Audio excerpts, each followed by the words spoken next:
Thank you for joining me today, Kristina. I'm so excited to meet you and to hear all about your story. How are you? I'm doing great. I absolutely love the concept of your podcast, Mitzi. And I love the fact that you're really focused on making a massive positive impact.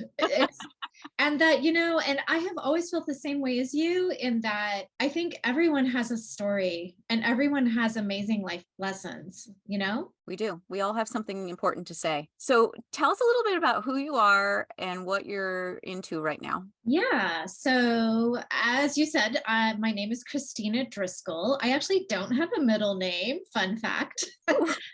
I'm half Estonian. My father is from a tiny little country called Estonia, and they don't do middle names there. So, that's just a fun fact that kind of pops up. I currently live just in the Seattle area. I love to go hiking, and I recently got remarried last summer. I saw And that. I'm a widow and had an amazing marriage but life goes on. And so my son recently graduated from high school and he is very excited to be heading to college this next fall, doing a gap year. And he's doing some pretty exciting adventures like a road trip up to Alaska where he runs out of gas, things like that. It's hilarious. But yeah, so I was kind of looking at my life after getting married this summer and said, what's my next chapter? I'm 54. I've been a financial advisor in the past. I've always managed our investments, but going back into investing doesn't feel right at this stage in my life. I just realized in reaching out to a lot of my friends and family about who am I and what are my strengths, the same answer kept coming back over and over and over again, that I was really brave because I had been on a 12-year journey with my husband, having early onset Alzheimer's and raising our son when my husband was diagnosed when our son was 5. So I'd been on a journey and people said, you're so brave, you're so resilient, and you're really authentic. You live your life according to what's best for you and your son and your husband, and you don't worry about what other people think. And I realized that as women, I think that culturally, we are nurturers, of course, it's ingrained in us, but sometimes we take it a little bit too far and we lose ourselves in the process. And so I think I kind of lost a little bit of myself along the way, and yet wanting to really help other women become more resilient and more authentic and in touch with themselves. So I started a podcast actually. And it's called She's Brave. And it's where I interview women, and they could be anything. It could be literally the woman next door whose husband walked into their bedroom one night and said, I can't do this. I want a divorce, or anything like that. And so how do we learn to be brave? Because I had so many people over the years say to me, you're so brave. But Mitzi, I didn't start out that way. I started out terrified on that journey. I had to learn how to be brave over all those years. And I also realized that I learned how to become authentic, which gave me a lot of freedom, because if you're so worried about what other people think about how you're conducting your life, you're actually living your life for other people. That's kind of a long answer, but there it is. Yeah. I love the idea of she's brave, being brave, because we all have to be brave in our own way. And your situation that you're going to tell us about is obviously a very amplified situation where you really needed to be brave. But there are so many other things that people go through on the scale, and we all need to be brave in our own way. And it's Right. interesting that you had the situation with the early onset Alzheimer's with your husband. That was such a thing that you really needed to focus all of your energy on. And so you couldn't worry about what anyone else was thinking. That's such a great point, Mitzi. Nobody has ever phrased it that way, but it took up my life. Like when you're a caregiver to that level, it takes up all your bandwidth, and you're basically just trying to live your best life with joy in the middle of something that's really hard. And that was literally all I had the bandwidth for. But now that that's behind me, I feel really, really compelled to help other women live their best life, maybe in the midst of something difficult like that, whether it be that or take a step like I did to start a podcast.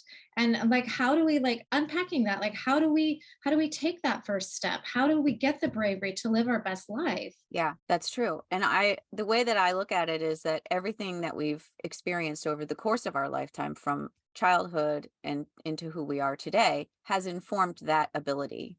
Some people are able to get there and they're able to become self-actualized or engage in more self-discovery and get to that point where they can be more brave or, act on their dreams and goals. And then other people, they need to take a look back and try to figure it out a little bit before they can take that step. So I'm interested in finding out how you did get to be this brave woman who was able to do this. So let's go back. Can you Okay. tell us where you were born and a little bit about your early life? Sure. I was born in Niagara Falls, New York. My mother was American, my father Canadian, also Estonian. Basically, we moved to Vancouver, British Columbia when I was 4. So I grew up in Canada, actually, in the city of Vancouver, and had a really, really awesome childhood, had a really positive role model for a father. My mother had a lot of anxiety. I now realize that. And so she had a lot of control issues, and she was a very controlling kind of mother. Nowadays, it would be even worse with cell phones and tracking. She Oh didn't have boy. all of that. So, I think what happened was I went off to college. I went to a small college called Pacific Lutheran University and studied business there. I'm 54, and really for people in my age group, we really felt concerned about finding a good husband and getting married. So I actually met my first husband in college, and we never lived together. We actually lived in separate cities our whole marriage. Then our whole time we were dating, and we got married. And long story short, I basically was used to that controlling pattern. So Okay. I married a very controlling person, and I became very, very unhappy. And actually, it was a girlfriend who came over for dinner one night, a coworker. And the next day, she pulled me aside at work and said, "You seem really unhappy." I'd been married about a year, maybe a year and a half. And she said, you ran around last night and cooked this amazing meal, and he did nothing but criticize you Mm. like the whole evening. And she said, and that's in front of a guest. So what's going on behind closed doors? And Wow. that was the beginning of the end for me. I ended up entering into therapy. I was terrified. I'd never been into therapy into my life, but the first thing the therapist asked me was, "Do you want to stay in your marriage? Do you want to make it work? Or do you want out?" And I said, "I want out." And she said, "Okay, then I'm going to help you with that process." I had a thought in my head. If there's listeners out there who are maybe in their 20s and have realized they've made a mistake in marrying the wrong person, the question to ask yourself is, I can stay my whole life with this person and be not super happy, or would I be happier like living alone my whole life? Because it's potentially possible that you'll never find someone else to marry again. And I realized that I would be much happier living my life alone than living my life with him. So it became very clear. So we And this got was you were in your 20s when you had this marriage. And this married. was not the husband who got Alzheimer's. Okay. Yeah. So I'm telling you a story that I have Yeah. not yet told in the podcast world, Wow. because a lot of times people don't, there's not time for it. Yeah. But it gives a lot of context, actually, because Right. what really happened is I started asking myself, with the help of the therapist, why I had chosen this man. Mhm. I had to ask myself, how am I going to prevent myself from making the same mistake again? Did you And have to go back into your childhood to examine some of the relationship things with your mom? mhm, And what did yeah, you discover from that yeah, exam? just that I equated control with love. So when Mm. someone tried to control me, that meant that they loved me, because my mother obviously loves me. And but so I thought the fact that he was controlling me meant that he really loved me. He did love me, but it's not a good way to live, obviously. Right. And I didn't want to make the same mistake. So I started down a really serious self-development path of just reading anything and everything on self-help, to find Mhm. out why I had done this. And when you're in your 20s, divorce can be really devastating and difficult because it's a very public mistake.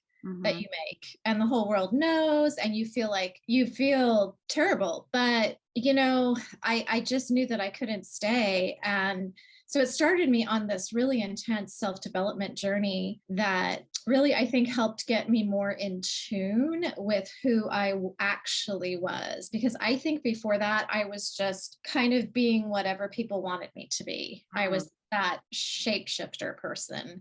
So I who really were you when you were like, how can you tell us about how that looked as you were when you were younger, before you got into this marriage, like growing up in your family? How would you become a shapeshifter, or what was wanted of you in that family, in your role there? Well, I think my mother was really traditional, so there was a lot of emphasis placed on how I looked. Like, Mm. my hair had to be curled and styled, and I had to look good, and being slender was really important. And, I was very, very agreeable. I wouldn't argue with anyone.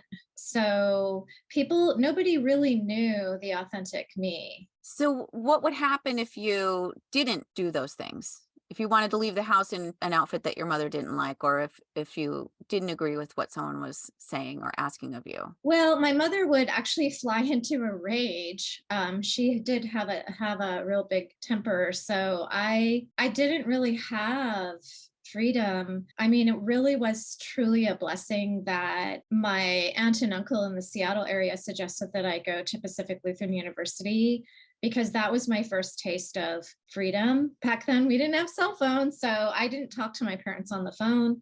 I didn't see them for months at a time. And I was able to start finding out who I was. But, that journey takes years, because when you've spent your whole life accommodating other people, it takes a long time to undo that. Definitely. So you were in your 20s when you started this journey of self-discovery. Mhm. And this was after you finally got the divorce from this first husband. Correct. And I did want to just jump in here for a second, because when I was a teenager, one of the things I learned, I was the perfect teenager. I never rebelled. I never Mhm. smoked. I never drank. I didn't have sex. I didn't do any of the stuff that a lot of teenagers do. There was no room for rebellion in my life. So what happened was I actually started rebelling in my mid 20s. I went through kind of a rebellious period. So my son is just he's just turned 19. And I think I did a really I got to give myself a little bit of a pat on the back, because I didn't freak out with his rebellion, and I didn't try to prevent it. Because in my opinion, I think as human beings we all have to rebel. I could be wrong. This is just my opinion, my personal experience. I think we all have to do some rebellion stuff, and it can look different for different people. Like, it doesn't have to be smoking and drinking, and it could be like, for me, after my divorce, I dated a guy who was a bad boy for a while. That was Okay. my rebellion. Okay, so we all have different ways of rebelling, but I think that teenagers need to rebel. I do. I feel very, very strongly about that, because if they don't, they're going to do it in their 20s. And, like, just get that. That's part of them growing up. That's part of them finding out who they are. So I was finding out who I was when I was like 25, 26. So before that, you were just who your parents wanted you to be. Correct. Yes. So who was that? Just a very sweet, polite, agreeable young woman. Perfectly presented Mhm. young woman. And were you a good student in school? Oh, yeah.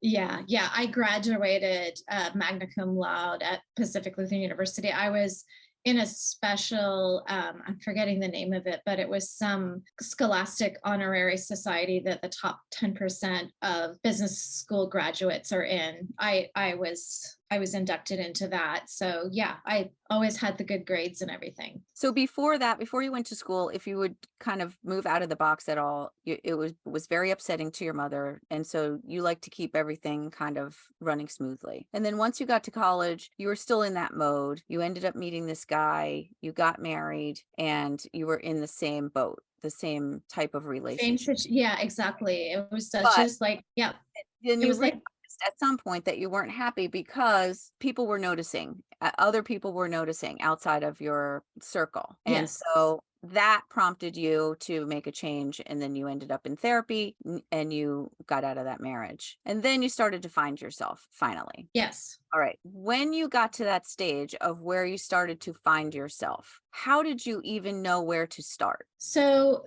therapy, my therapist was good. I think she was encouraging me to find myself and find things that I enjoyed. So, one of the things I found out that I really, really loved was hiking. And in the Pacific Northwest, we have so many beautiful hikes. So, I became, and I have always been to this day, a hiker. I really had to search hard for what my religious beliefs were. My therapist could tell that I was struggling with what my belief system was. I was raised Lutheran, and but being a Lutheran didn't feel quite right to me anymore. So she encouraged me to try a lot of different churches and in the town that I lived to find something that was a better fit. So I did actually find this amazing fit. It was a church. You may have heard of it or not. It's Christian based, but it's called Unity. Maya Angelou was a member of the Unity Christian Church, and it's very Bible based. I mean, it is, but it's also about the power of prayer. It's very open minded. It's very embracing of other people's beliefs and religions. And I remember I think the first or second sermon that I went to, it was a woman pastor. I loved that because growing up, there weren't female pastors yet. She was doing a sermon and she said, there's so many ways you can go get to God. You can go this way. And she pointed left. And she said, or you can go that way. And she pointed right. And she starts pointing all over the place. And she says, but they all eventually lead you back to God. And that really made sense to me. I was able to find a belief system that worked for me. At what age were you, do you think? About 25, 26. That's interesting. My daughter was christened in the Unity Church. Oh, Because I work with people that age. I've worked with college students for many, many years. And I find that that is the time of life when you do go through that kind of questioning your identity in a more mature way. mhm. So it's interesting that you got involved with that self inquiry around that same time that you normally would, but it seemed much more significant in your life because you were really stifled up to that point. Correct. Right. You got involved in hiking, you got involved in this new spiritual development. And then what happened next? I settled into a 4-year relationship and with another guy who had been in a similar situation to me where he was newly divorced. And I like to say that we kind of helped heal each other over the next 4 years. This And wasn't the bad boy. no, yeah, that That was, was just a fling in that was between. quite short-lived, but this was a good guy. He was a good guy, but we lived together for about 4 years, maybe. But I think I was on such and the Unity Church, which I am no longer that much affiliated with at this point, but I do. One of the great things about that particular Oh, and Manuel, go with the Four Agreements guy. He's also Unity.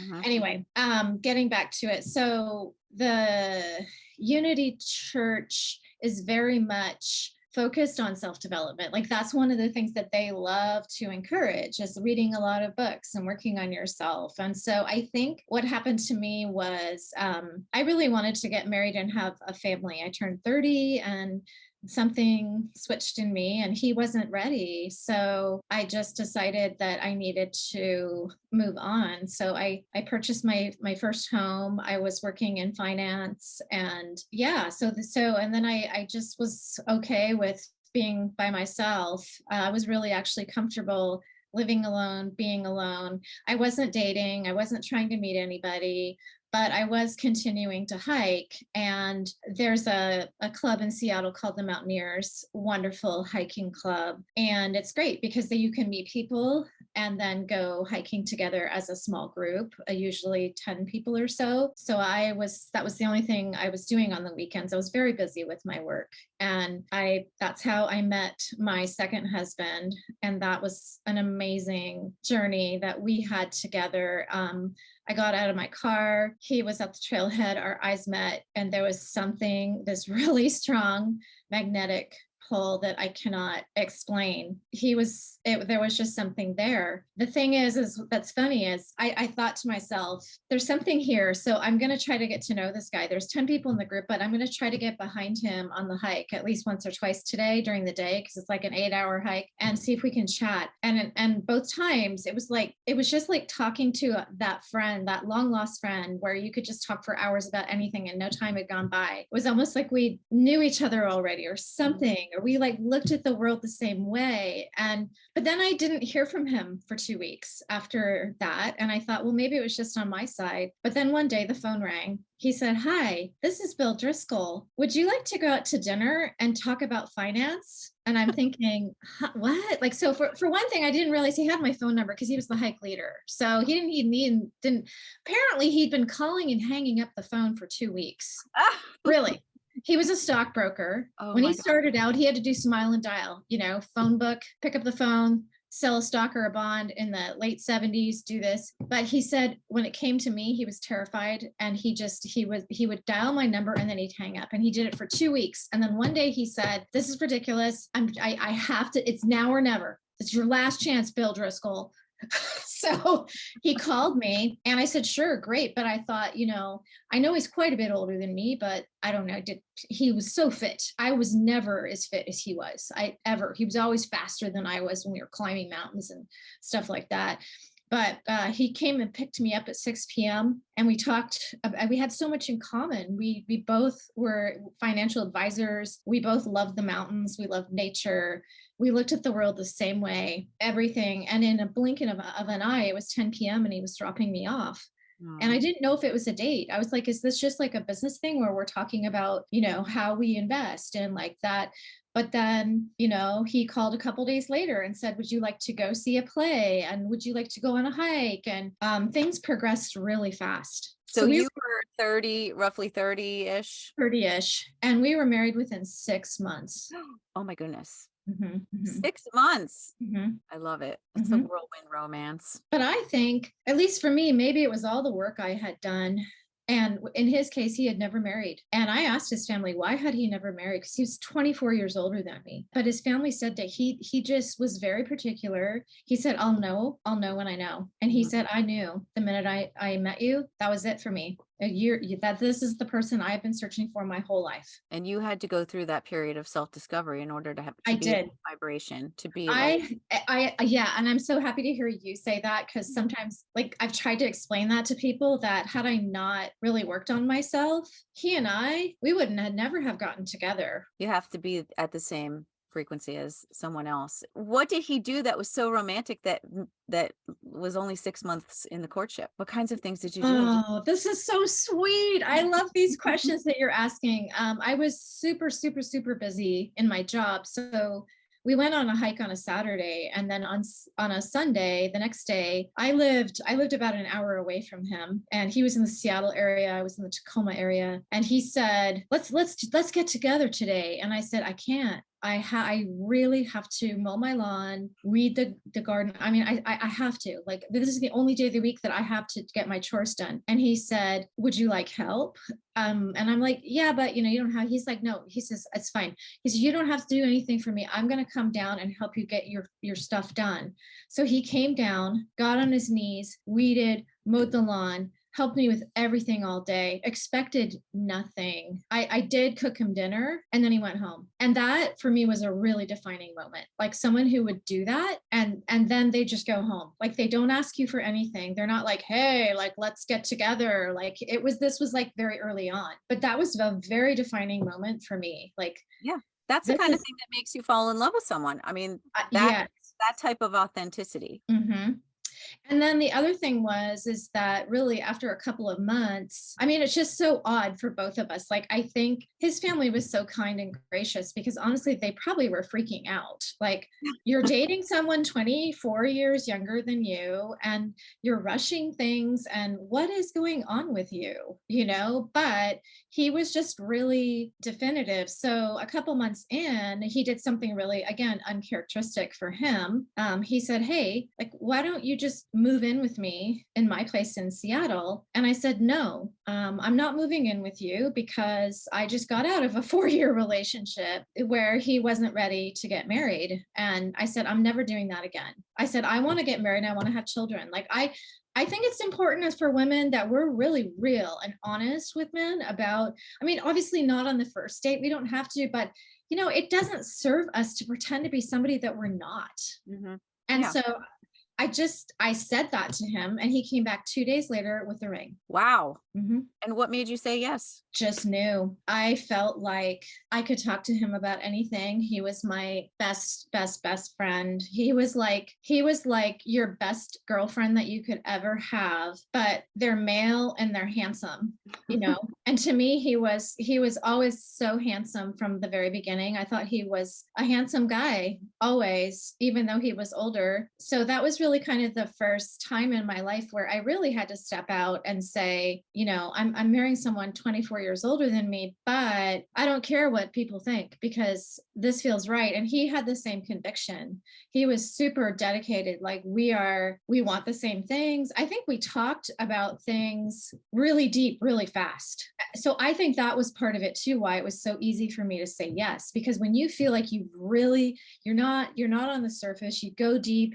quickly, Mhm. you get to that place of just knowing. And we were both very clear about what we wanted out of life in Mm. general, like our future together. It was so easy. There was no doubt. I wonder how you get to a place of, it feels like that this relationship was very inner directed, and all of your other experiences from before with your parents' relationship and your relationship with the first husband was very outer directed, that there was this somehow this control. Yeah. And now it must have felt really freeing to be in this place where you could just be yourself. Yeah, like this just as you said that, this thought popped in my mind very early on before I knew him. Like, maybe literally had known him for 2 weeks or something ridiculous like that. I was really, really on that, dedicated to my spiritual path, very dedicated. And I was attending a Unity church in Tacoma. So I remember sitting him down. I was almost a little bit too defensive and aggressive about it, but I sat him down and I said, "This is my religion. This is what I believe. And I go to church pretty much every Sunday because I love it, not because somebody says I should or that anyone tells me. And I'm on a spiritual path, and these are the things I do." And I said, "If you ever try to stop me from being on my spiritual path, it's over." I mean, that was I'm like looking back on that now and going, that was like really aggressive. Well, it seems more assertive than aggressive because you had just before you met him spent the time to find yourself. Being able to find yourself at that time of your life was like the perfect timing because you were able to stand in that Yeah. and then move forward in all future relationships from that place. Yeah. And it was just funny because I think he basically looked at life and had the same beliefs that I did. And he ended up going to church with me. And there were times that I'd be like, "I'm too tired. I don't want to go to church." He'd be like, "But it's so good. We need to go." So it's just so funny how it all kind of turned around. But yeah, I mean, I was just like, I said, my spiritual life, my relationship with God is the most important thing in my life before anything. He was Okay. fine with that. It didn't, I mean, a strong, I mean, I don't know what the word is, but like, he was comfortable with himself, authentic with himself. A man who is comfortable with himself doesn't feel threatened by that. Yes. Yeah. So you were both at that same level. Mhm. That's why it worked out so beautifully. You got married and very quickly. And then what was the next step for you in the relationship with him? So I moved to the Seattle area and I got a job being a financial advisor in Kirkland, which is a suburb. And We had 4 beautiful years together. I know a lot of people say the first year of marriage for a lot of people is the hardest year, but for us, everything was so easy. We did not have arguments. We really didn't. We really wanted to have a family though. So we were trying to have children, and that whole journey is a hard journey. And we eventually did in vitro, and I did end up getting pregnant. So then we kind of entered a new phase. As you're a mother too. I mean, it's a very different, your marriage changes when you have a baby, and a child comes into your life. And we decided to move down to a small town in Oregon. He had some family down there at the time. They're all actually now in the Seattle area again, which is really nice even for me now. But yeah, we moved to a small town where our son was born, and we were older parents, so we were worrying about everything. And I actually had really severe anxiety, really severe anxiety. So my mother, what's so cool is that she was really working on herself, and she was going to therapy for the first time in her life and really kind of learning and growing. And she came down 3 different times. She was also a nurse, a prenatal nurse, or, in the past. So I knew she was like a baby expert. So I had her come down 3 times in the span of probably 6 months, where she'd stay 2 or 3 weeks and literally just kind of hold my hand to get me through, those hard few months of having a new baby. And what was so fascinating, Mitzi, was that she and I opened up to each other in a way that we never had. So I found out everything about her life, things that I never knew. And she found out everything about my life, things that it was like we became friends and sisters, and the relationship shifted to a much more intimate relationship. I've always had a really deep, intimate, close relationship with my dad, but now I had it also with my mother. And, I'm not going to say it's perfect. There are times when she still slips back into control, even now. But the Talk good about thing it with is, her? Did you have a conversation about how you felt? yeah, Or she knows that, and she even throughout life, like even now, sometimes I have to call her out on. I just call her out on it if she starts to get a little controlling. I will just call her out on it, and then she's like, "Oh crap, yeah."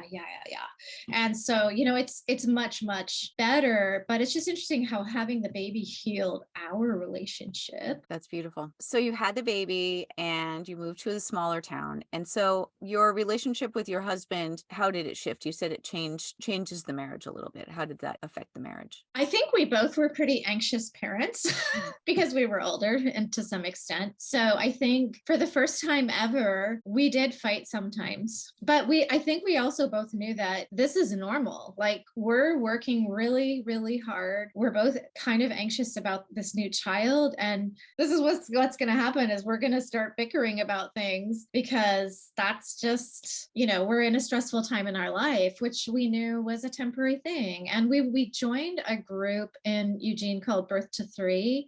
They've changed the name since, but it's a nonprofit group where you start when your baby's about 2 months old, and you're in a group with other couples, about 8, 9 couples, I think. It's amazing the bonds that you make and the friendships, and you're all going through, your babies are all exactly the same age.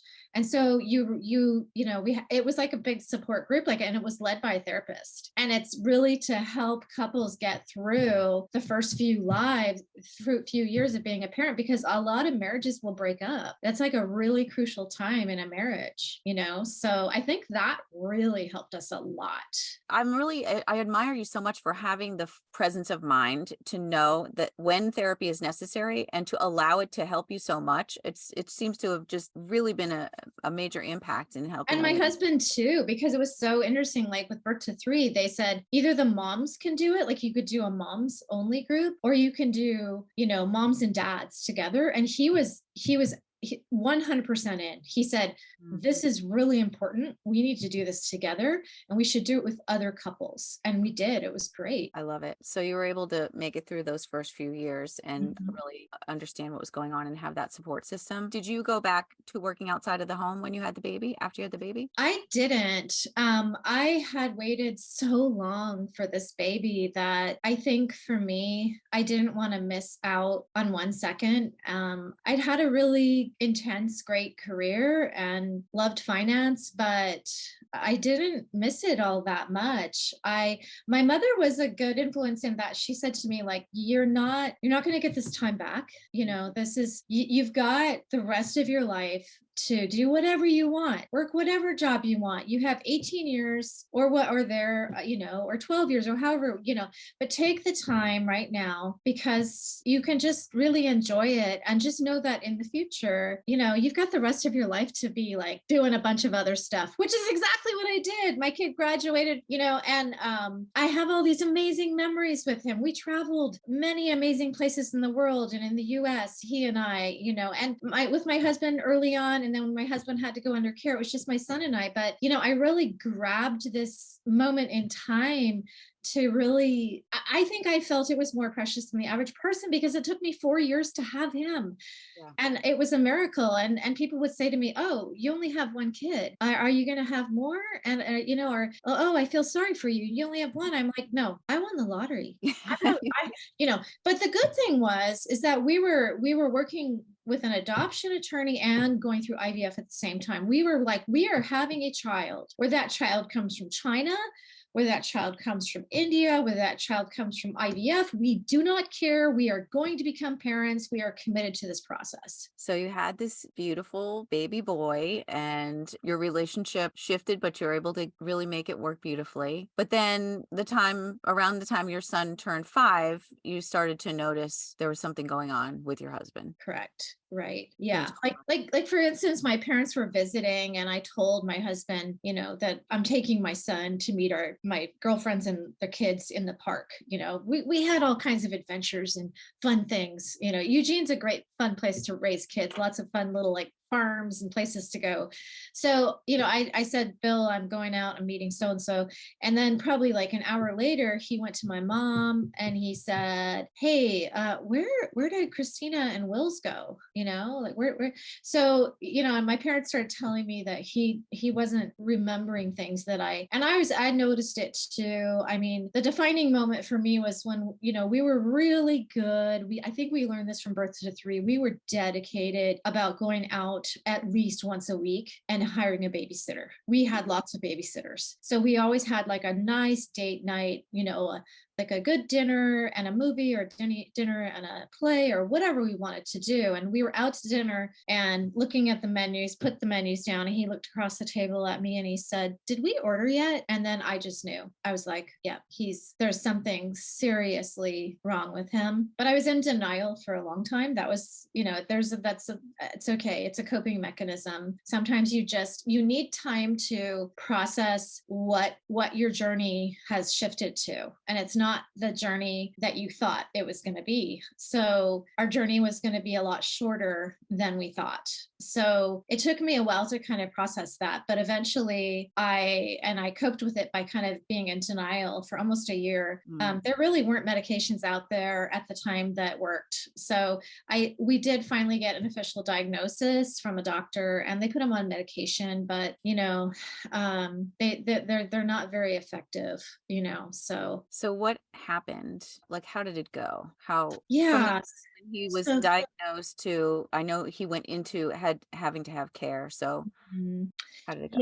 yeah. So everybody's journey with Alzheimer's is so different. People decline at different rates. Sometimes people stay stable for years and then they have a rapid drop. I mean, it can manifest in all kinds of different ways. I was very, very scared. I did not have courage in the beginning. So I decided I asked my husband if we could move up to a small town near the Canadian border to be near my parents and my family because I wanted more support. Looking back on it though, Mitzi, I had amazing friends in Eugene that I still have to this day that I adore and love and still see and connect with who live in Eugene. I met them in baby class, and it's just these amazing connections. It would have been okay if we'd stayed, but I didn't have a crystal ball. So I did the next best thing, which was to move us close to my family. And I felt really good, actually. I felt very secure there, and that was good. And I was, again, I reached out. I did therapy throughout the whole thing. And I really, if you don't like your therapist, find another one. Because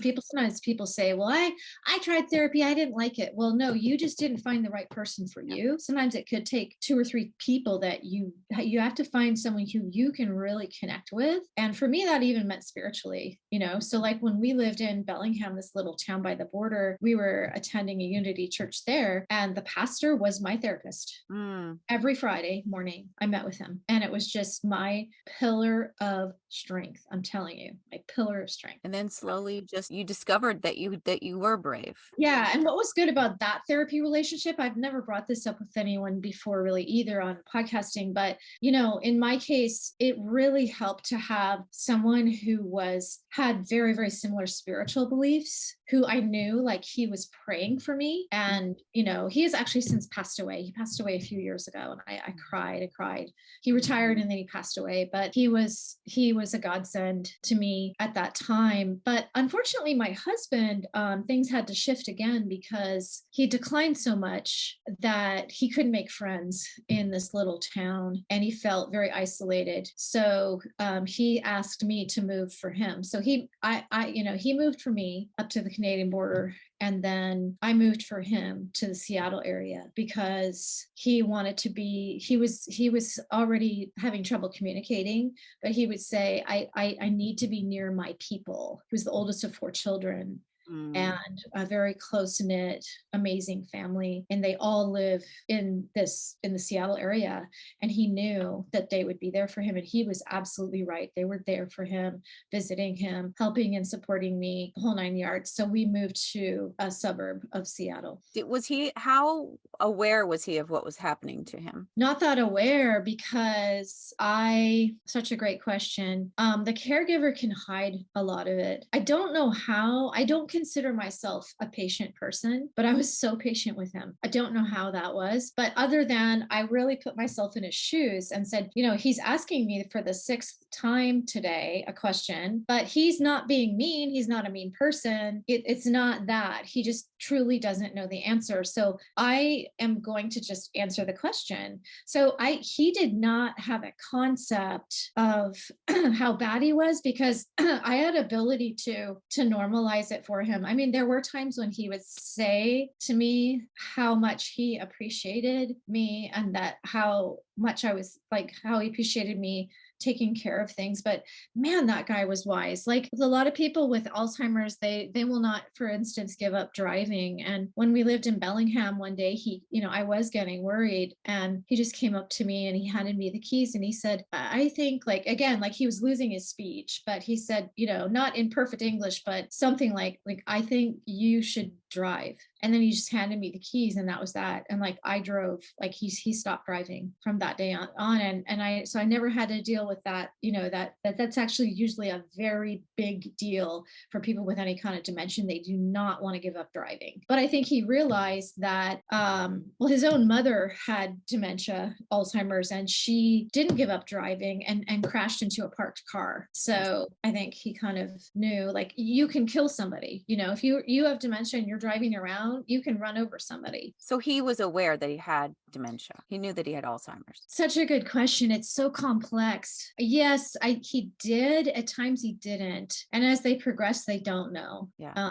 They really, really live in the present. And I've had someone ask me recently, are you scared of like getting Alzheimer's? Or like, what would you say to someone who thinks that they're in the early stages? I'm like, don't worry, because for him, it was a beautiful journey for the most part. In some ways, you become the person, as you forget your memories, you're just living entirely in the present. There's something really beautiful about that.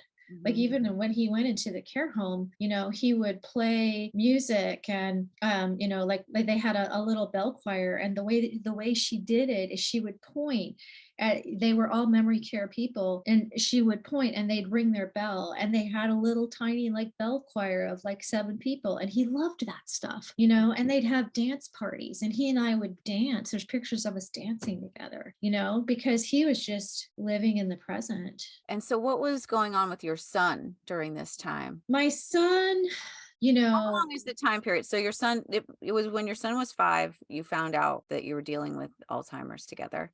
yeah. And then before he went into the care home, Mhm. how many years was that? Let's see, that was, I think it was around 5 or 6 years, somewhere in there, that So how he did you was at talk home. to your son about this, and how did it play out over that 5 years with him? Yeah, yeah. So for one thing, he was so young when it started happening that was normal for dad to be very forgetful. And I did tell my son right away, your dad has a condition called Alzheimer's, and that's why he asks like the same question, or he forgets things, and sometimes he doesn't know how to do things. And but that's all I said. And I think I had again sought help from a therapist on how to handle it. And I was told that, and I really do think this was the perfect way to handle it. When he was ready for more information, he would ask Mm. for when he was ready to hear the answers. So there were a lot of years where he just kind of went with the flow, and he'd pop something in the microwave for dad for lunch, because dad didn't know. When my son was 6 years old, my husband didn't know how to operate a microwave, so my son would be like, dad, let me help you with that. But he just, and then finally the day came, and maybe my son was nine or so. I'm not entirely sure, maybe he was 8. And he said, mom, tell me more about this Alzheimer's. What is happening to dad? How long is dad going to live? I was like, okay, he's ready to hear. I said, we don't know, but his has been very slow progressing, so he'll probably pass away at the end of high school or the beginning of college. And that was pretty much almost true. Like he passed away when my son was in 11th grade. So yeah, but my son was ready to hear that. And then at the time, how did you know it was time for him to go and have dedicated care? Oh, yeah, that's so hard. That's so hard. He had been getting up. Well, I really needed help. So I tried hiring caregivers during the day, but he was combative with them.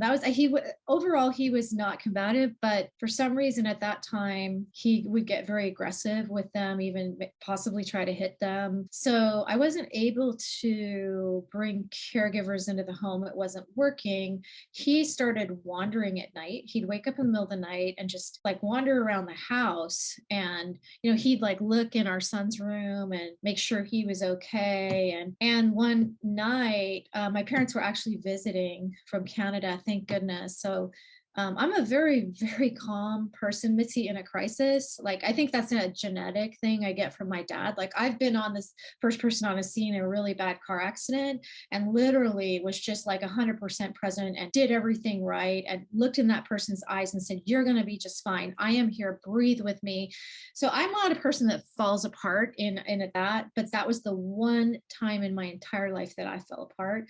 I heard a thud loud, didn't sound good. We had hardwood floors, jumped out of bed. He was on the floor. His eyes were wide open, but the lights were on, but nobody was home. And I literally, like, people say this, I had never experienced this before, heard someone screaming and realized it was me, because I was so devastated. Mhm. And my parents were there. They came out of their room, they called 911, and he'd hit his head really bad. And he was unconscious. So yeah, so they took him to the hospital, and in the ambulance, it was about 1 a.m. And my son had got into bed with me and fell asleep. I couldn't sleep, and I got up a couple hours, about 3, 4 in the morning. And Unity Church has a prayer hotline. Doesn't matter what religion you are, they will just like pray with you. Like, just, you can call them 24 hours a day. This poor soul, I'm like, I need a lifeline here. Like, I need a prayer. And this kind soul answers at 3 a.m. and prays with me for like 20 minutes so that I can just not like fall apart.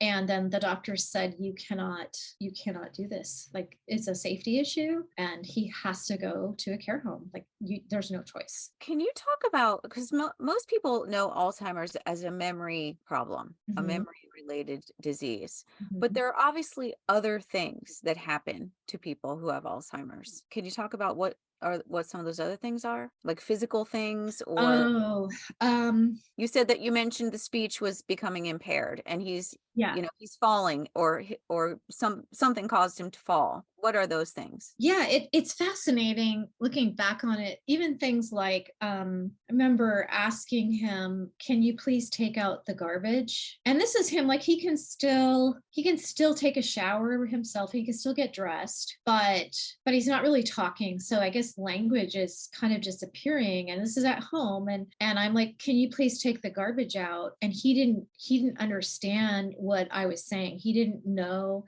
how to take the garbage out. Like, so basic commands, like one time, like I always wanted a fresh Christmas tree. It was heavy and he was grabbing it from the end of the branch. So like logic Mm. starts disappearing as well, because a logical human being knows that when you grab a Christmas tree, you grab it by the trunk and that's how you carry it into the house. He was just grabbing the tip, like Mm. just the edge end of a branch, thinking that he could like carry it that way. So the logic also goes away. So other aspects of brain function, it's like a whole brain degeneration, Mhm. not just memory. Yeah, such a good point that you bring up. Yeah, and I think that's part of. It's almost like having a baby. After you have that baby, you realize nothing could have prepared me for this, and no amount of explaining will help someone understand what this is really like. You have to actually go through it to understand how hard it is and how relentless it is. Just like parenting, you start out with a baby and it's relentless, right? Like that baby, my baby was a little bit colicky, so every few hours they're pretty cranky, and but it'll get better. Mm. And so then with the Alzheimer's journey, that it's going the opposite Yeah. direction. Feels like you had kind of a mountain, like you had the baby teaching it and learning, the baby's learning to do things. And then some point you ended up then with your husband unlearning things. Mhm, mhm, And you had mhm, to do both of those things at the same time. mhm, One mhm. was learning and the other was unlearning. It was very hard. And I encourage people in that situation to get as much help as possible, like connections with your family, your friends. The more connecting you can do, the better. Like one thing that I finally did in the Seattle area when my husband went under care is I joined a single parent group in Seattle. That was a godsend, Mitzi. It was an absolute godsend because I could just go out, and a lot of them they had different kinds of activities. A lot of the activities you could just always bring your kids. Like, okay, we're just gonna all go. We're meeting up at the zoo on Saturday. Who wants to come? And you're there with your kids, and you're with other single parents. You're just going through this journey of being a single parent together. And then also, I hired babysitters, and I went out with sometimes just with the parents. Mhm. And those kinds of things. When you're a caregiver, you have to have mental breaks from the situation. A lot of my friends are surprised, are finding out now. I have a friend whose husband is really far down the Alzheimer's path at this point, and she, every time we talk, she brings up different things that are happening, and then she says, "Did that happen to you?" And I say, "Oh yeah, I went through that." She's like, "But you never told me." And I say, "I never told you because when I was with you, I was on a break. I was on a mental break. I was pretending to be a normal person. So I compartmentalized it."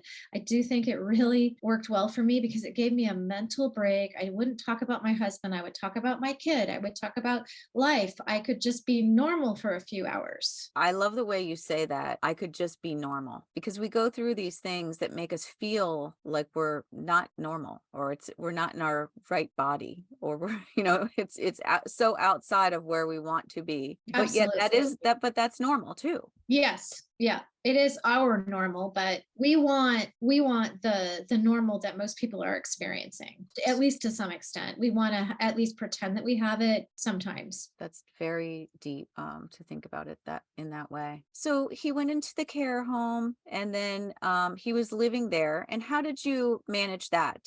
How much time did you spend with him? How did you manage time with your son, getting father son time and that sort of thing? Yeah, so my dad came down. My dad grew up without a father. His father was off fighting wars on different sides. You know, Estonia was invaded by the Russians, the Germans, and so to make a long story short, my father never knew whether his father was dead or alive for years at a time during the war, World War II, because they didn't have cell phones and they didn't have ways of tracking people. So most people didn't know whether their husband was alive or dead. That's it. So he grew up without a father. His father came back into his life when the war ended. And he sat my son down and said, I grew up without a father, and this is my story.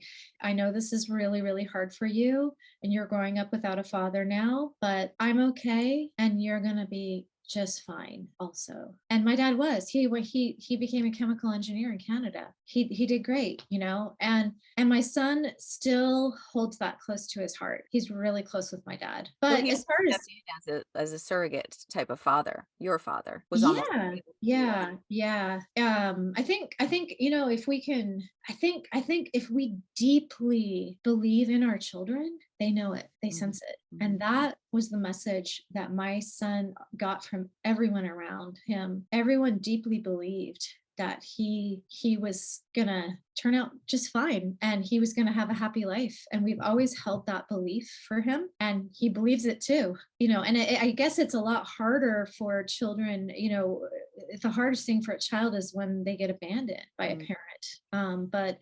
But you know, my son was not abandoned. His father didn't choose to leave him. It was not a so it's very different. He knew that he was greatly loved. His father greatly loved him, Mhm. and he knew that. So it was okay. Was And it you know, in the beginning, you asked about like the visitation, and Yeah. this is a sensitive topic. It's tough, but I'm going to get really real here. In the beginning, yes, a lot of visits by both of us. I was in with a special therapist dealing with Alzheimer's, and she said to me, eventually, children live in the present. Your child is not going to want to see his father. He's going to want to move forward with his life. You need to know this, and you need to accept it. And that is what happened with my son, is that he, you know, the times that he visited his father became few and far between, and he didn't see him almost at all in the end. But it wasn't really his father anymore either. It was just the shell of the person that he was. So as far as I was, you know, I started out very, very dedicated. And then again, the same kind of thing happened to me where I wasn't seeing him quite as much. This was where it was so grateful to have the visits from his family members who were very dedicated about visiting him once a week. So then you've got me, you've got various other people who are all popping in, you know, because I think as a human, we have to start moving on at some point. We have to. And my girlfriend who's in that stage right now, I saw her a couple of weeks ago. She said, I feel really guilty because I'm not visiting him as much as I used to. She's like, did that happen to you? I'm like, oh yeah, that happened to me. Yeah.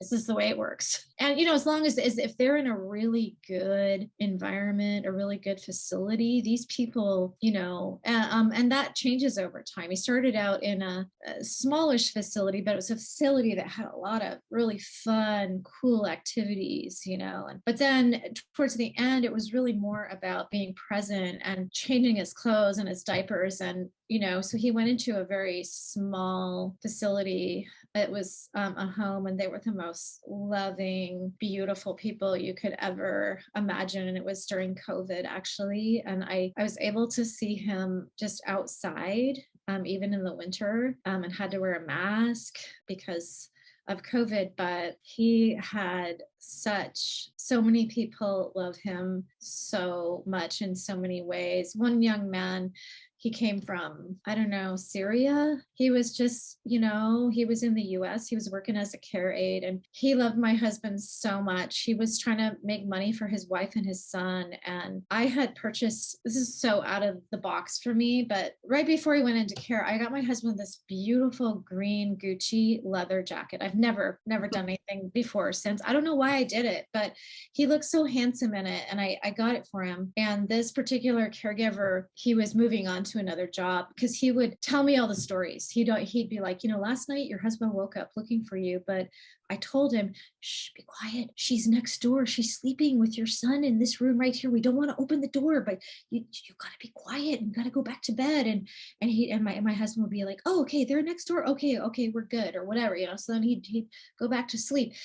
So I handed this $6,000 jacket to this man, and I said, do with it what you want. You can sell it, you can wear it, but I love you so much, and you have done. And there were so many heroes along the way. I feel like caregivers, they are freaking heroes, that work in care homes, special people. Very special people. So was there a time when your husband didn't know you any longer?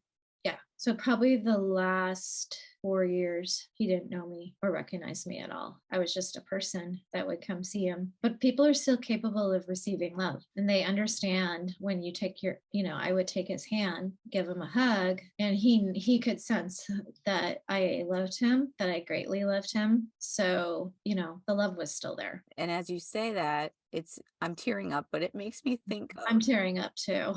Hard. it makes me think of the moment that you first met him, Mhm. and when you knew Mhm. that love was there, and that's all you had was that Mhm. energy exchange, and that never went away, even when he That's didn't right. recognize your That, human, that's your that's form. right. That's right. That's like the miracle of being a soul in a physical body. He was so loving. He loved me so much that I think when he first realized what was happening to him with the Alzheimer's, he had a conversation with me, a really, really difficult conversation. And he said to me, You're going to live a lot longer than me. I'm a lot older than you. I don't want you to waste your life. If I don't know who you are anymore, I want you to move forward with your life. I don't want you to be sad. I don't want you to waste your life. And I started crying and I got really angry at him. And I said, I don't want to talk about this. And he said, you need to remember this. And then his family came to me, when he didn't recognize me, and they said, you're sad and you're lonely, and it's time for you to move forward. This is enough.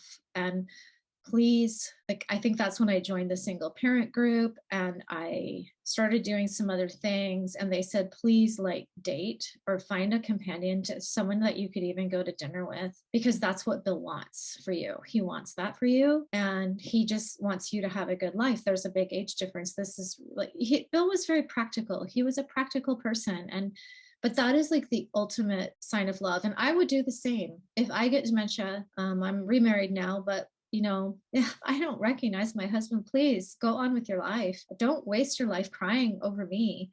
It's not worth it, because I don't know the difference. You're not hurting me in any way. And so, that's where I've made a lot of these unconventional decisions, Mitzi, in my life. And they were the best decisions for me, but they looked unconventional from the outside. But I'm so glad that I've lived my life according to what was best for me, because I could have had 5 years of just mourning and crying, 5 extra years. But instead I just started moving ahead and dating again. And I had a match profile. It said, I am married. I'm not getting divorced. I visit my husband every other day, and he's a big part of my life. But I'm just looking for a companion. That's it. I'm just looking for a companion. And eventually I met Blake, who's now my husband, and he helped me through the rest of the journey. And it made all the difference in the world to have somebody step in and become a part of our family and be slowly become like a dad to my son one day. And he would visit. I mean, I don't know. My current husband, he's a godsend too. I don't know how I got so freaking lucky. I do not think that I would ever find a great love like that, but I did. I did through Match of all places. I Um, was going to ask if you met him online. yeah, yeah. We met online, and he would even visit with me. So we would go together to the care home and hold Bill's hand and do things with him. And there was one time where Bill didn't have speech, but he said, he looked at me and he said, "You," and then he looked at Blake and he said, "And you, good together." That's what he said. And like we both started crying. It's just crazy. You know, I've had a somewhat unconventional life, and I guess I just really want people, I want people to live their authentic life the way I've been able to, because I've been really blessed. And it was a spiritual journey that I went on with my husband Bill, and I embraced it. And I knew that there were things that I needed to learn from it. The most powerful thing that I learned was how to live more in the present. When you live in the past, you get depression. And when you live in the future, you get anxiety. When you live in the present, you can actually have peace. That's what they say. So when did Bill pass? He passed 2 years ago. We were in the thick of COVID. It was hard because I got a call from the little care home and they loved him dearly. He said, "I can keep him here at the home." It was 10 at night. He said he's aspirated some food. It's turned to pneumonia. He has a do not resuscitate order. It's 10 o'clock at night and I can't give him morphine. I don't have it. You know, I'm not authorized. He's uncomfortable. And I said, "What do you suggest?" He said, "I think we should transfer him to the hospital where they can give him morphine and keep him comfortable." I said, "Okay." So Blake drove me to the hospital, and I was the only one allowed in because it was COVID.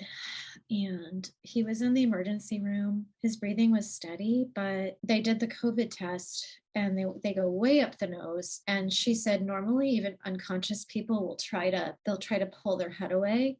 She said, he's breathing, but he's not here anymore. And so one doctor, you know, they were so kind and they were so loving to me. And he took my hand and he said, "You know, we're not going to treat this, right? This is your husband's wishes." And I said, "Yeah." I said, "I know, it's okay." And then a little 30 minutes later, a different doctor comes in and takes my hand and says the same thing. And I guess a lot of people fight it, but I didn't fight it. And they said, "We're not going to treat this." And he has 24 to 48 hours. And by then it was about 1 a.m. and they put him in a room and he was on morphine. He was breathing steadily. He was super comfortable. He was completely unconscious. And I said, "Okay, I'm going to go home and get 4 hours of sleep because I don't know how long this marathon, like people, it's so hard to predict when people are going to die." So I went home. And then I got the call at 6 o'clock in the morning that he was gone. And I demanded, I looked up at the sky and I said, "God and Bill, I need to know that Bill is okay. Bill, I need to know that you're okay because I know that you're somewhere. You're not here.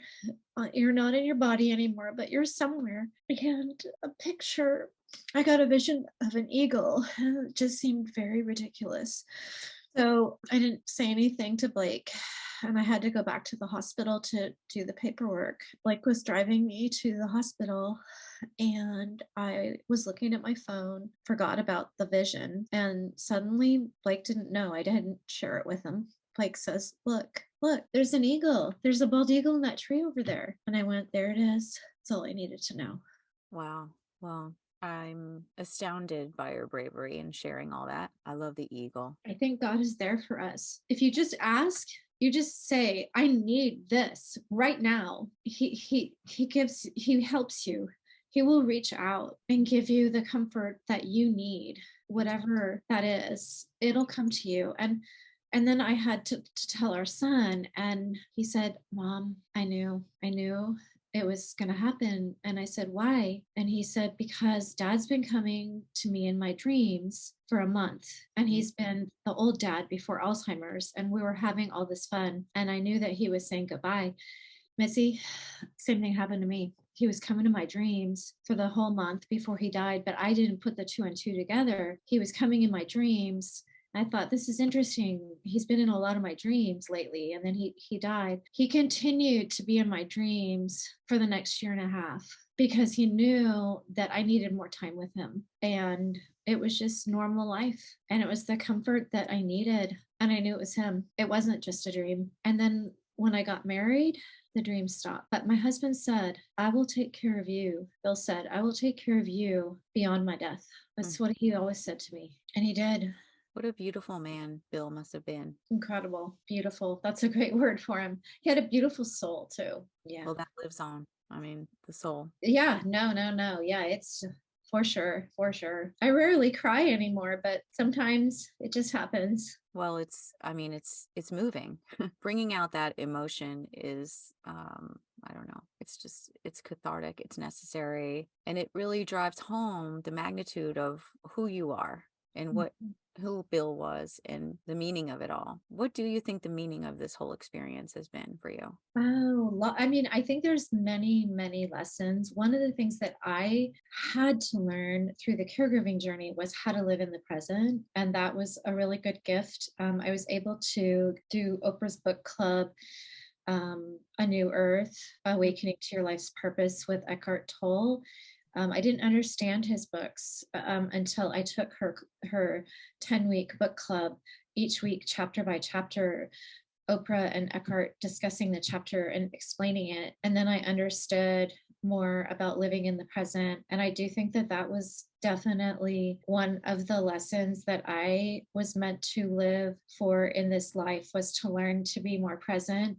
When you are living more in the present, you are happier and you don't worry as much. And life is generally better. That's a big lesson. I have such an incredible faith of, and really not fear of death anymore, because I'm so certain. And I have many people, when you're a caregiver of someone with Alzheimer's, when they pass away, when their physical body goes away, you become closer with them again. You connect with them on a spiritual level. It's not like you have a conversation. It's not like the dreams, but there's something different. I feel very connected with him in a really good way. And I don't get so sad about death anymore, because we're all on an eternal journey, and we're all going to be going forward together in different ways and forms. And so I feel very comforted by that. But then the other really powerful message, my girlfriend, her husband was diagnosed with Lou Gehrig's the same time my husband was Alzheimer's. So we went through the journey together. She also had a son, same age. He died. So we are very, very close friends. But one thing that we learned is, do not take your life for granted. And that's my message also in She's Brave, my podcast, which incidentally is being launched on my husband's birthday, January 2nd. 2023. Life is not to be just taken for granted. We do not know how much time we have on this earth. And so show up for it, take that vacation, go out to dinner, spend time with your loved ones, figure out what is really important to you and do it. It doesn't matter what other people think about you doing your life's purpose. For me, my life's purpose now is to be an example of that bravery to get through that incredibly difficult journey, and to say, if I can do it, you can do it too. Because I have a lot of anxiety. I've had doctors say, well, you have an anxiety disorder. Great. So if I can do it, you can do it too, And that's why I started the podcast, because at the end of my life, what am I going to do? Say, oh, I was too chicken to start the podcast. I'm going to do it. And I want to encourage all women. Like, there's only 14% of women own businesses, or I don't know if that's it, or venture capitalists. Like, there's only 14% of venture capitalist money goes to women. That's what I think it is. That is shocking to me. And we need to show up authentically. We need to get in tune with who we really are and live unapologetically our life. Yeah, I had some unconventional things. My husband was technically still alive, and I began dating and moving on with my life. I think that's part of what my message is for the world is and women in particular is, please, if there's something that you want to do, get out there and do it, because what's the worst thing that can happen? You fail and then you go back to your old job, or you work at Starbucks, or do what you need to do. But please do not take those chances, live that life. I really grabbed the world by the tail. I have traveled. I have done a lot of stuff. I continue to do stuff. I look at the world a little differently because that 21 years with my husband went by in the blink of an eye. In the blink of an eye. Life is short, and we need to live it with joy and learn how to live in joy, even in the midst of these hard things. Because we all have the ebbs and flows. We all have those hard things. Right. They're just different for each of us. I love what you said about just living, living your life authentically and not being worried about what other people think. Because I used to say that I thought one of the worst things in the world of the things that were distasteful about the world is judgment. I love the idea of having a place where people can just feel free to be authentically who they are and tell their stories without fear of judgment. I love that. And that's basically very similar to me in that I want women to have courage. And so behind the courage, they have to be in touch with who they really are. They have to be real and authentic, figure out who they really are, what they really want. And then you got to have the courage to take the step. And I'm here to say, I'm here, I'm holding your hand, I'm with you. Let's do this together, and interviewing all different women in all different walks of life. And how did they get through that? How did they get through that courageous moment? What's behind all that? Right. Because if they can do it, you can do it too. And sometimes you need help. Sometimes you need help, and there's nothing wrong. That is probably, maybe if I had to say one piece of advice for people who are a caregiver for someone with Alzheimer's, get as much help as you can and don't be bashful about it. Get the help that you'll do better and better and better with help. It's so clear that was a godsend for you, having the different groups that you were involved with, the therapies that you were involved with, the religious touch points that you had. You knew to seek that out, and a lot of people don't seek that out. I think people are afraid, or they're ashamed. Like, I'm ashamed. I don't want to admit that, I don't want to go to a therapist, but like, there's nothing. Actually, I think you're very, very brave if you go to a therapist. Like, you're super brave, it's a good thing. Yeah. Well, some people even, I think the cost is a concern of going to therapy. Yes. But there are alternatives. There are these groups, there are nonprofit groups, but it's that you have to find them. Yeah. Or even like the minister that I went to, he had a sliding scale, like depending on your income, you could pay very little, or you could pay a lot more depending on what you're, and I love that. There were actually 2 therapists that I went to that had sliding scales. And I think that is such a gift that they give to people. You've given us so many great lessons to chew on. What about the blessings side of it? What would you say are the biggest blessings in this life? I think the biggest blessings that I have learned is how to really enjoy my life, how to live my life joyfully. Because I've learned how to be brave and be courageous and take those steps, I can live an authentic life, which means I can live a joyful, happy life. So I feel very free. Though that's a lot of blessings.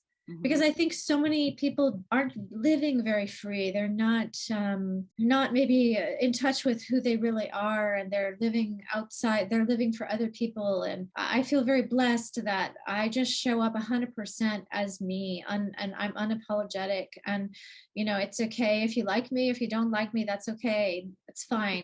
I'm free, and I'm happy, and I'm joyful, and I'm grateful for every day that I wake up. I'm grateful to be here. Well, I can see how your experiences taught you that it's a miracle that we're here in this messy old life. I ask a lot of people this question to sort of sum things up, and I'm curious to hear what you'll have to say. What do you think is the most important thing? To be present. I think so many in our world, in our country, there's a lot of people that have anxiety. So the anxiety, as I mentioned before, is trying to control and figure out the future, trying to guess it. If you can switch your mindset so that you wake up in the morning, because you and I, here we are, we're starting up a podcast. Every day is a new adventure. There's a new challenge. There's always something a little bit crazy going on every day that we have to tackle or figure out. If I can look at the unknown as with more excitement and wake up in the morning and say, I don't know what's going to happen today.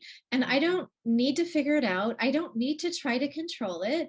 Let's just let it unfold as it should. And so, trying to live in the now. And then other people are depressed because they're living in the past. And I could still be very much in heavy grief for the rest of my life over my husband, but I've learned to be happy and grateful that I had those years with him and those amazing times and amazing relationship together. And this is there's different phases and seasons in our life. And to just really live in the present and just sometimes like letting go, releasing, not trying to control outcomes so much, just trying to enjoy the process. Like even with us, we're building a business. So many people, they build a business and I think they're really unhappy. They're building it, but they're frantic and they're worried and they're unhappy. And you can also build a business and just have some fun with it too. Just Right. say, this is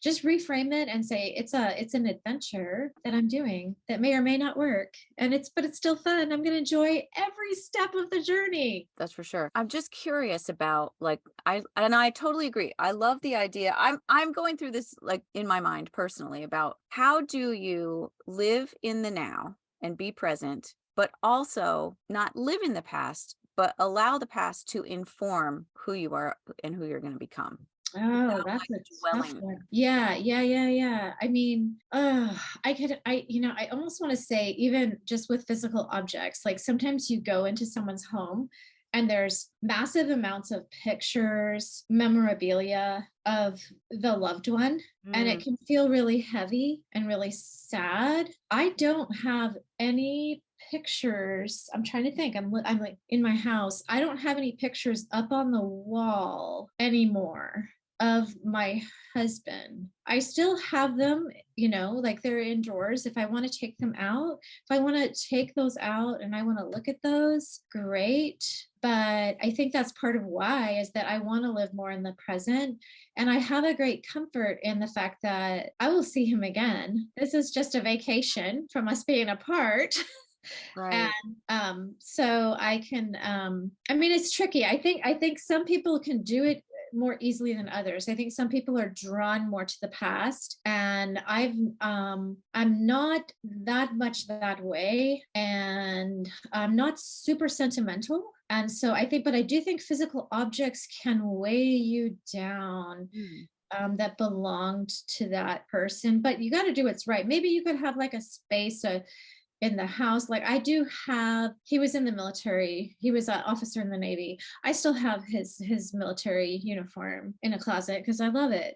Sometimes I pull it out and it's not visually within my visual space mhm. every day, if that makes sense. That does make sense. I love that metaphor that because you're relating it to a specific situation of grief and related to your husband or to anyone who's experiencing grief. But I think that that same metaphor could be applied to anything in the past that you seem to be dwelling on. You could metaphorically take that thing and put it into a drawer and close the drawer. And if you need to take it out and look at it every now and then you do. So that's what I do. That's what I do. Sometimes I go there and I go into the past and spend a little time there, but I don't think it's good to spend too much time there. Just some time and then put it back in the closet or the drawer and get back into the present. I think that's a great tool. Mhm. I love it. Oh my gosh. Well, thank you so much for sharing this story with us. You're just an amazing woman and extremely brave. I really appreciate all that you've shared and the open-heartedness and vulnerability that you've shown. And I think our hearts are with you. And I'm so happy for you that you have this beautiful new marriage and that your family is doing well. Thank you. Yeah. Yeah. No, I think that's really what it taught me is to, oh, life is such a gift and I'm so happy to be here. And yeah, there's good and bad times, but I'm going to live each day to the fullest. Yes, it's beautiful. Great. Well, thank you, Christina. Thank you, Mitzi. It's So been wonderful wonderful. talking with you. Oh my gosh, that was such a good conversation. I feel very, I don't know, I just feel.